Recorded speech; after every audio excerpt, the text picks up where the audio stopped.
Hi guys, this is Anne McKinnell. Thank you for joining me. So today I have for you another photo editing case study. So most of the time with my photography, I really like to keep things natural. So I often will use Luminar, either Lightroom just by itself, or I might go in and do some adjustments with Luminar.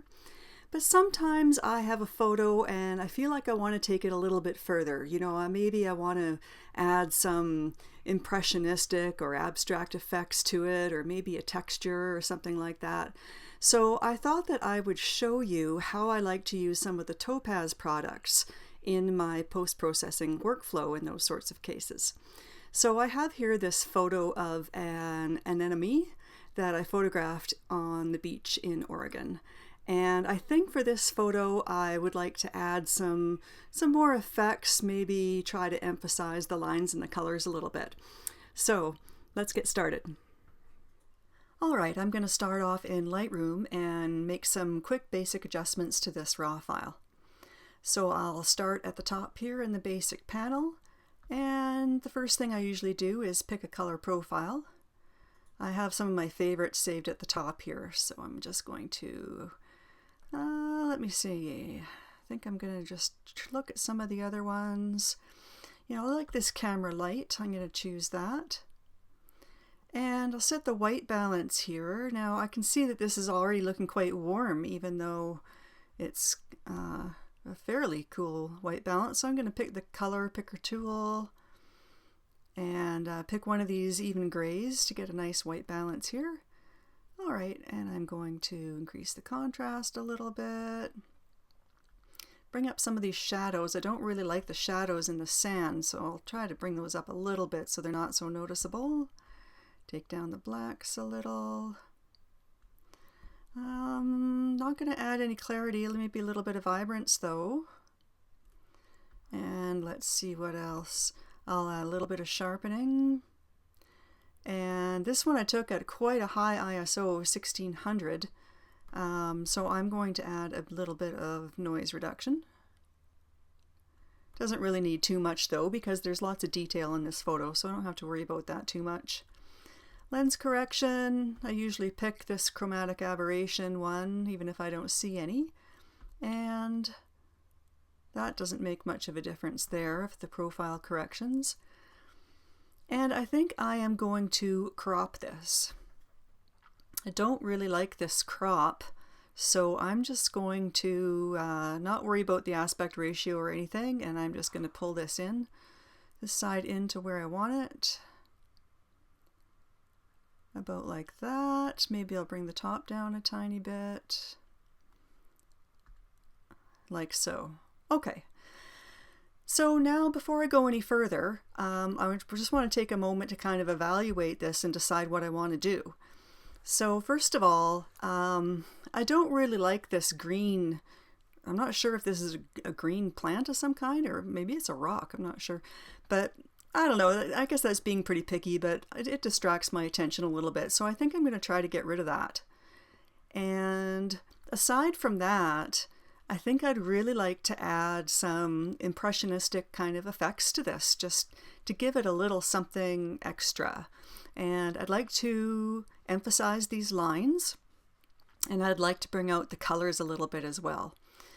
So I'm going to do that using some of the Topaz products. Now, you can do a lot of things just within Topaz Studio, but because I'm not really sure where I'm going and I have some cloning I want to do too, I'm just going to take this into Photoshop and do everything there using layers. Okay, so I'm going to go Photo, Edit in, Adobe Photoshop CC. Okay, so the first thing I want to do now is to clone out this rock or plant or whatever this thing is. So if I just went ahead and used the clone stamp tool here, this would be quite difficult with the bits of the anemone covering up parts of the rock. It would be a tricky clone to do. So what I want to do is select this area first. And that way when I go to use the clone stamp tool, I don't have to be so careful. I could use the selection tool in Photoshop to do this, but I really prefer to use Topaz ReMask. It's so much easier. So I'm going to go ahead now, and I always make a copy of this background layer before I do anything, just in case I mess it up. I don't want to have to start completely over again, so I'm just going to make a duplicate of this background layer, okay? And now I'm going to go Filter, Topaz Labs, and I'm going to choose Topaz ReMask. All right, so Topaz ReMask is super easy. You have 3 brushes and 3 fill tools. So you use green for any areas that you want to keep, you use red for areas that you don't want to keep, and you use blue to define the border between those 2 areas. All right. So I want to select this rock here and nothing else. So I'm going to use the red fill and just fill everything in with red because most of it's going to be red. Now I'm going to zoom in quite a bit so I can really see what I'm doing here. Make sure I'm right up at the top. Okay. So I'm going to use the blue brush and I'm going to draw a line around this rock that I want to get rid of eventually. So make my brush, whoops, that's not what I had in mind. Make my brush a little bit bigger. Make sure I'm right up at the top. Okay. So I'm just going to go ahead now and draw around this. You know, actually I think I will make it a little bit bigger so I can see what I'm doing even closer. All right. Just continue drawing. And you know, this doesn't have to be exact because Topaz ReMask is going to use this blue line to compute the mask. So that's why it's so much easier than trying to do it in Photoshop.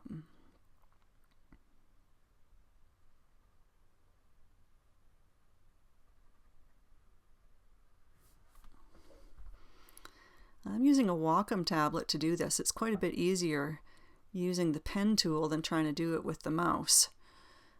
I don't have the fancy one or anything. I think I have the smallest, cheapest one they make, but I really like being able to use the pen. I'm going to select this shadow too, because the shadow isn't going to make sense without the rock. So I'm going to select all of this as well. Okay. And I'll just go along the top. I'm not really sure if I have to do this or not, but I will anyway. Okay. Now there's a little section here. I'll make my brush smaller and just go around that. Okay. Now I can use the green fill tool and just fill in that, and fill in that, and fill in that. All right. I think that's pretty good. So now I'm just going to go compute mask and see what it does. All right, there's my mask. So now I can use these tools at the top here to get a different view and decide whether this is a good enough job or not. So this is the mask. You can see the area that's selected. There's keep, so that's everything that's going to be inside the selection. And I like to use this one cut because that really shows me whether I cut out all of those areas that I don't want or not. And yeah, that looks pretty good. So what I'm going to do now is expand this selection a little bit, just so there isn't these little, you know, there's like kind of a little green halo here. So I can just shift the edge, make it a little bit bigger, like that. Maybe not quite there, like that, and that's good. And I also want the edge of the selection to be really soft, so it's not obvious when I go to clone in that there's going to be a hard line here. So I'm going to take this edge hardness down, and you'll see the edge soften right up. Like that. Maybe I shifted the edge a little bit too much. No, I'm going to go back 3.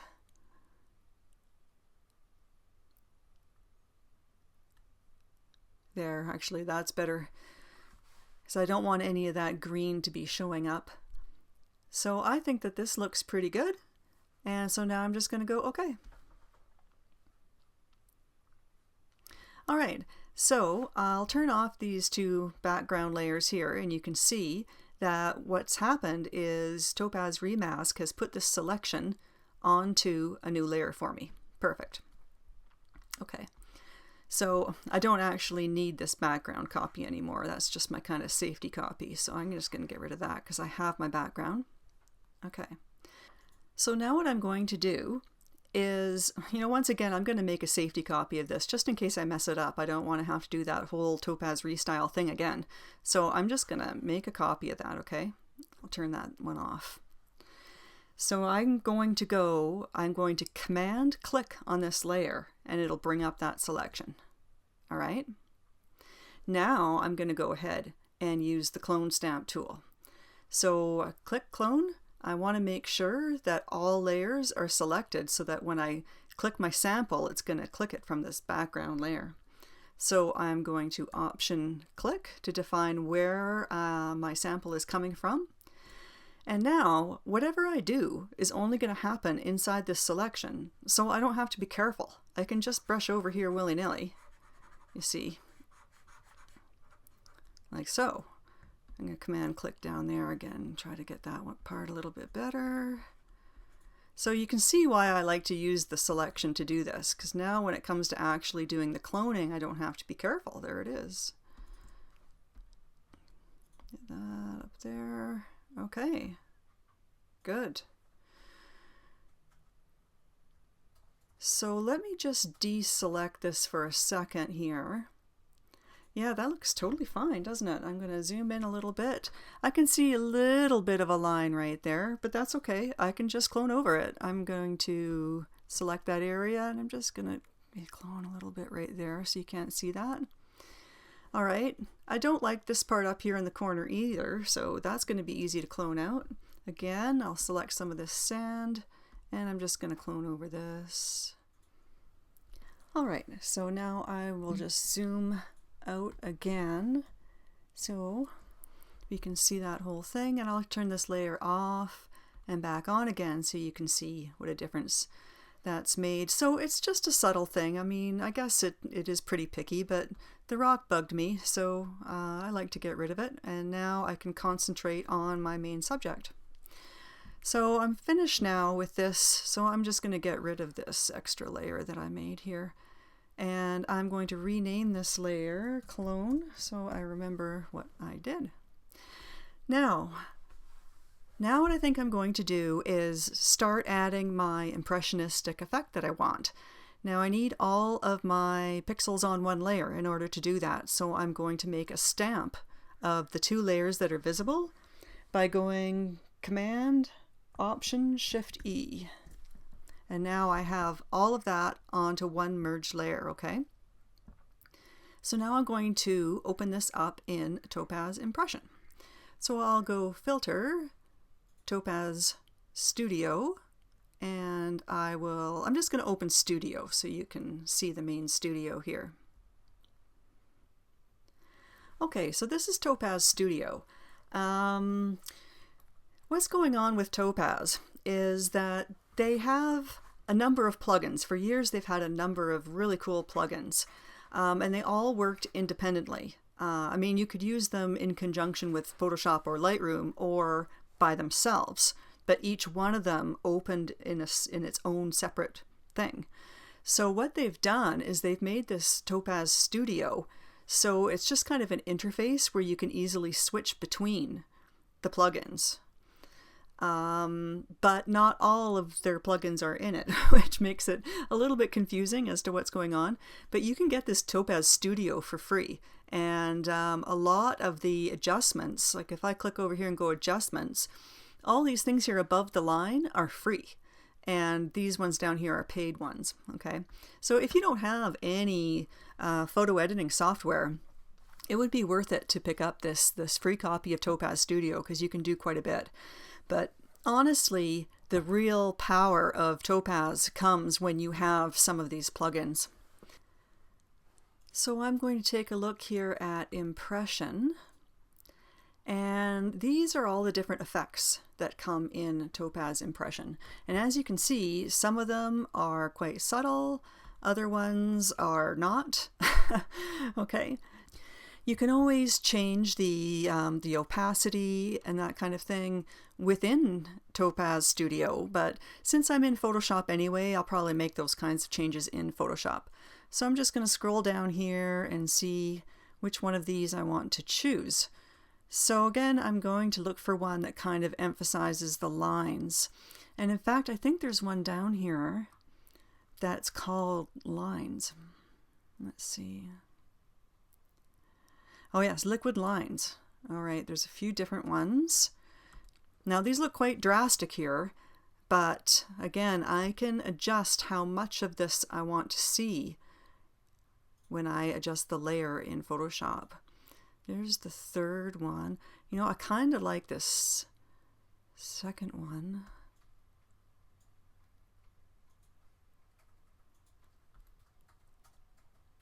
I'm going to go with this Liquid Lines 3 because it's just a little bit more subtle.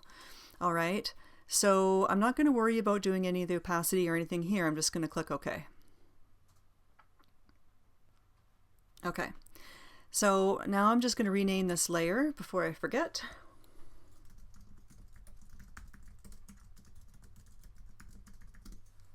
There, so if I want to know later what I did, I can remember that. So now what I want to do is I just want some of these effects on the anemone and not any on the sand.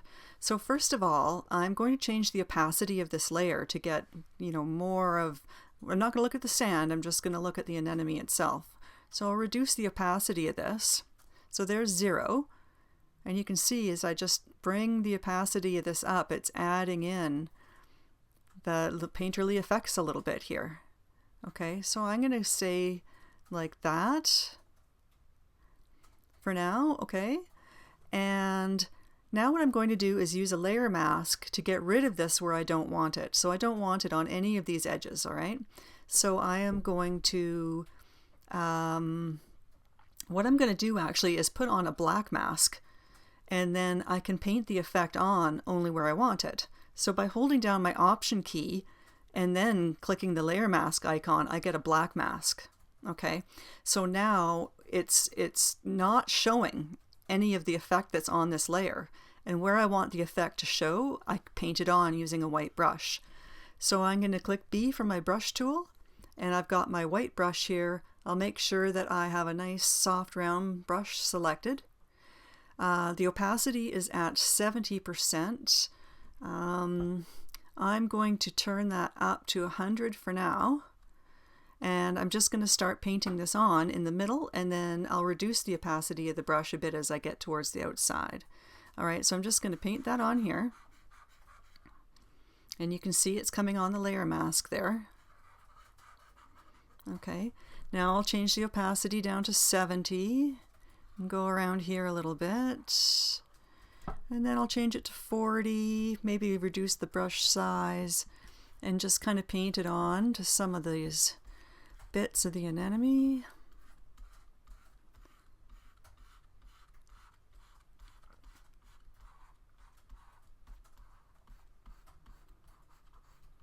Okay, so now you can see it's on the anemone, but it's not on the sand. Now, one thing I don't like is how it's affected the sand here. I liked how this sand was sharp, so I'm going to take that out, all right? So now I can paint black to get rid of, hide this effect there. So I'll click X to switch to the black brush, and maybe I'll make my opacity 70%, and I'm just going to click around this sand to bring some of that detail back. I like the sand, so... Okay, so I can turn this layer on and off and just see how that effect is looking, okay? So I'm going to go off and then back on again. And you can really see the difference that it's made. I think I'm actually going to increase the opacity of the layer a little bit, like that.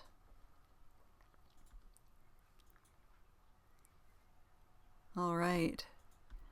And I'm just going to add a little bit more black onto here. I want that detail in the sand to come out. Okay, great. So I like that. Now what I think I'm going to do, now that I've got this impressionist effect on here, is I'm going to look at the colors a little bit. Lots of times I use Topaz Restyle if I want to do a kind of a color grading. Topaz Texture Effects actually also has some really nice colors and textures as well. So I think I'm going to open this up in Texture Effects now and have a look at what's there. So again, I need all the pixels on one layer. So I'm going to go Command-Option-Shift-E to make a stamp of all the visible layers. And now I'm going to open that up in Filter, Topaz Studio, and I'll pick Texture Effects. And now it is going to open in Studio, but when I pick Texture Effects in that menu, it brings it into the texture portion of the menu, okay? I'm going to click off Public, so I'm only looking at the official ones. So I'm just going to scroll down here and see if any of these jump out at me as being a nice color or texture. I don't know if I really want to add texture because it's got all the texture of the sand. So,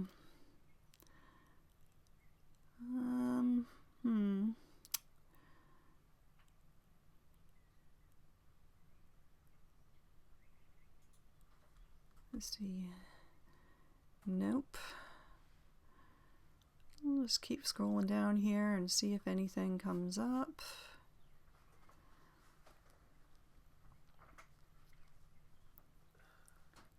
You see there's a lot of options, so you can really spend a lot of time in these programs. So I usually just kind of go through quite quickly and wait for something to jump out at me.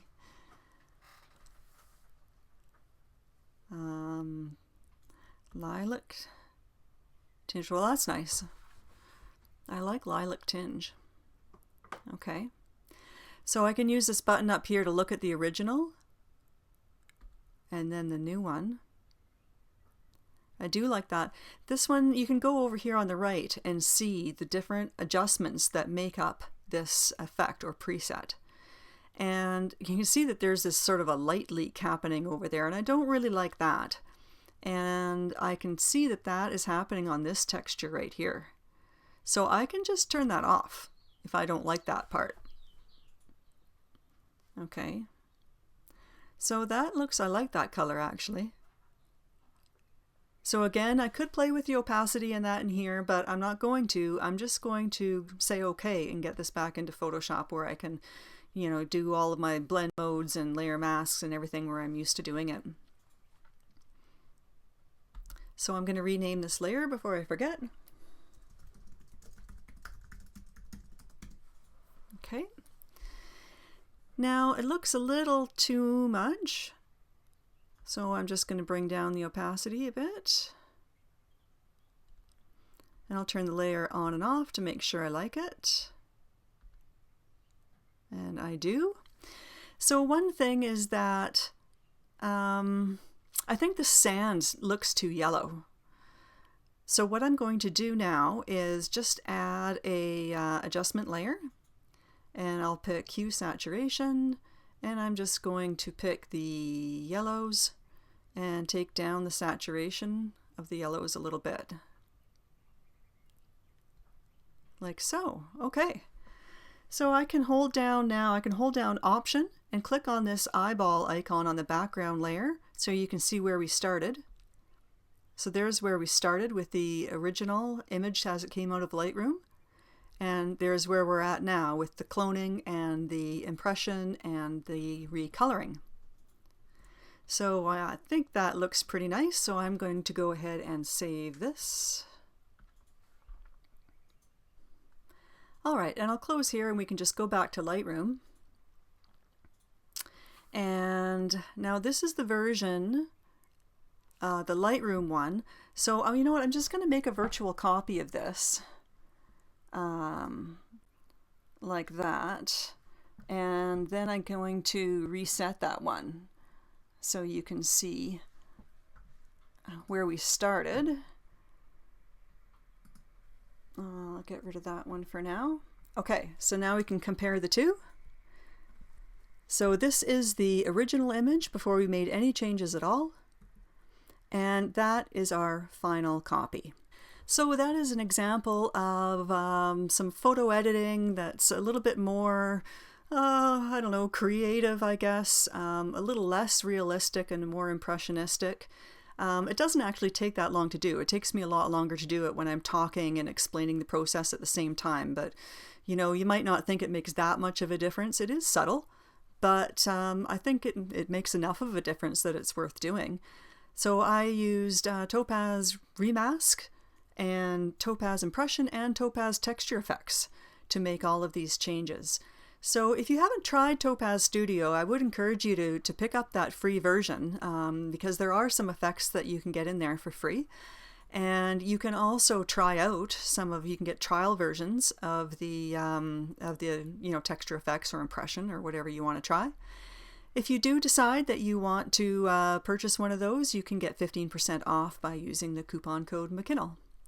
All right, I hope you enjoyed this photo editing case study. See you next time. Bye for now.